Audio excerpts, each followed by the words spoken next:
For more, I'm joined by Kevin Frey, the Washington correspondent for New York One News, Juanita Tolliver, Democratic strategist and an NBC News political analyst, and Rob Bluey, the president and executive editor of the Daily Signal. So, Juanita, I want to start with you.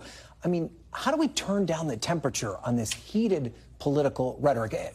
For a long time, the internet has been just filled with almost a cesspool of this, but now it seems like every day we're hearing where that's actually manifesting itself in actual violence. Right, because this has been festering for years, decades even. And I think the reality is I don't know if there is a dial that you can just turn down on this, because these aren't brand new sentiments. Right? Like, this has been something percolating. And I think in a post-January 6th reality, in a reality where you have assassinations happening, my hope is that we don't become desensitized to this. I remember after it was reported about the Hortman killings and the shootings in Minnesota, jokes were being made online by elected officials.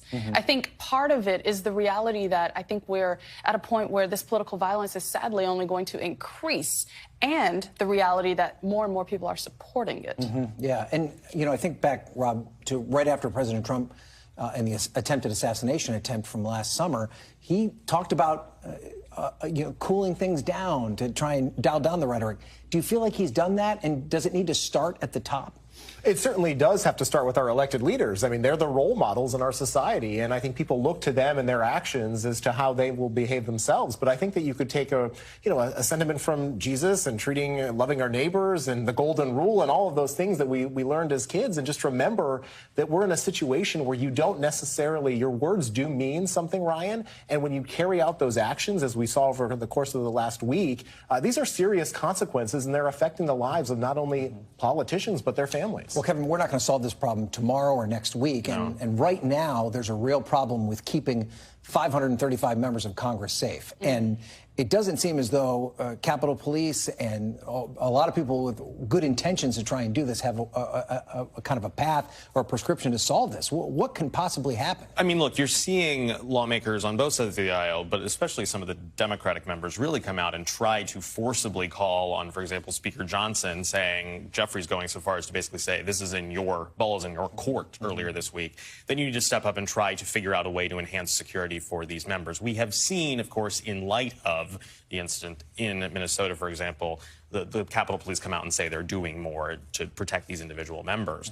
But until there's some sort of, I'm quite frankly not sure what the steps are to go ahead and protect them, because you also have to maintain, especially, I mean, you and I know on Capitol Hill, the accessibility of lawmakers just in the public space at all times. Now, police can kind of close off sections of Capitol Hill, and that's just obviously the square footage there, let alone when they're back home in their districts and even farther away from Capitol protection. I do want to point out the other thing about localities, because the other two stories you mentioned were the mayor of Memphis.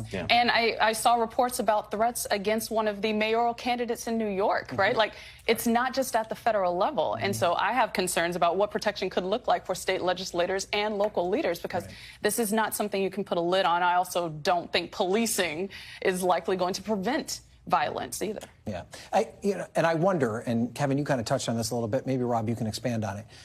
Especially when it comes to members of Congress, right? They are supposed to be the most accessible lawmaker to an average voter, right? You should be able to meet and shake the hand of your member of Congress relatively easily. But Rob, isn't this just going to create a barrier that's going to make it that much more difficult for a constituent to meet the person that represents them? I think it could. I think members of Congress will be increasingly scared, maybe, to take some of those meetings. I remember as a young kid coming to Washington, D.C. and going to the office of Sherwood Boehlert, who was the representative for my area of upstate New York. It was a great experience. But, you know, as members of Congress now face these threats, I ran into a member of Congress at Washington Reagan Airport last week, just walking around, right? I mean, they didn't have protection on them, and you could have anybody come up to them and make a threat. Ryan, it's a serious challenge, and you're correct on the fact that it's not just the federal lawmakers. There's even less protection for those people at the local level. I mean, even school board members, right, are getting threats like this. It's really a very scary time. So, Kevin, let's talk about some of the ongoing issues around the world, the ongoing conflict with Iran, obviously, perhaps the most pressing.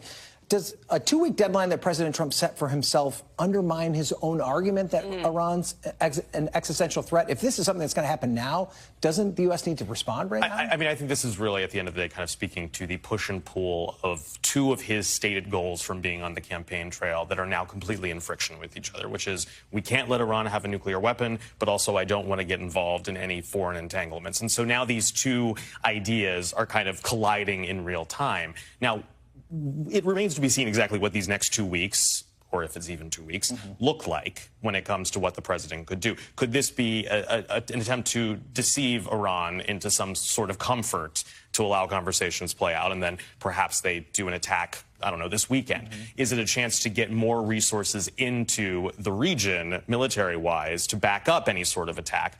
Or is there a legitimate desire to actually try to have some sort of talks?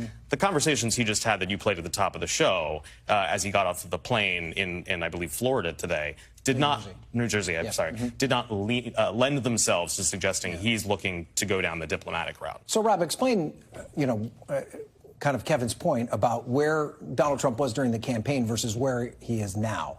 Said he didn't want to start forever wars, did not want to intervene in foreign entanglements. He seems closer and closer to doing both of those things.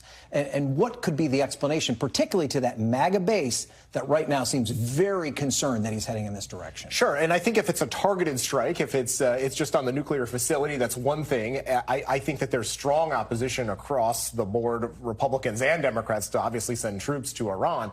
But if you have a situation where the president feels that the Iranians are not coming to the table and willing to talk, and so far it seems that that's the case, Ryan, I think the president will rely on the intelligence. Yes, he's going to be informed by some of those big voices in the MAGA movement, but at the end of the day, this president is somebody who knows that American lives are valuable. He is reluctant to send troops into harm's way. He has demonstrated that over the course of his tenure as president, and I think ultimately that's what he's going to be weighing his decision on. I was going to just add that the MAGA movement itself is more or less an offshoot of kind of the anti-Iraq war sentiment, so that's kind of festering in the background. And I want to make that point, Juanita, because Rob's right. A targeted approach sounds good. We've heard that before, right? I mean, Iraq started out as we're just going to go take out weapons of mass destruction. We ended up being there for 2 decades. Is that the concern that a lot of the base has? And it's not just the MAGA base, the Matt Gaetz, Marjorie Taylor Greenes of the world, but there's progressive Democrats that feel the same way. Progressive Democrats are concerned about a never-ending war starting up again. They're also concerned about abuse of power, with Trump potentially attempting to declare war unilaterally. I think there's this push and pull right now within the Democratic Party specifically about what are the steps proactively that can be taken in order to set the narrative around who has authorization, and that's Congress. And doing that, I think, early puts Trump on the defensive and potentially shifts his thinking about his next steps that we haven't seen in other ways, where he is undermining some constitutional standards and norms, whether that's related to due process or other issues. Kevin, I'll let you have the last word here, even though never a good idea. Even though I know the answer to this question, is there any momentum for Congress to assert itself when it comes to the president and these decisions? You could insert anything into that sentence, and the answer is essentially no. I mean, the Congress, regardless of party, over the last 2 decades has really stopped asserting itself on many matters, which has kind of led to the sort of situation we're in. But when it comes to this, it's hard to see Republicans, although there is, of course, that faction that is very much frustrated. But the leadership is not jumping out to try to move the Kane resolution or the Massey resolution along that would try to rein in the president's powers. You did great. We'll give you the last word more often. Juanita Tolliver, Rob Bluey, thank you guys all for being here. We appreciate it.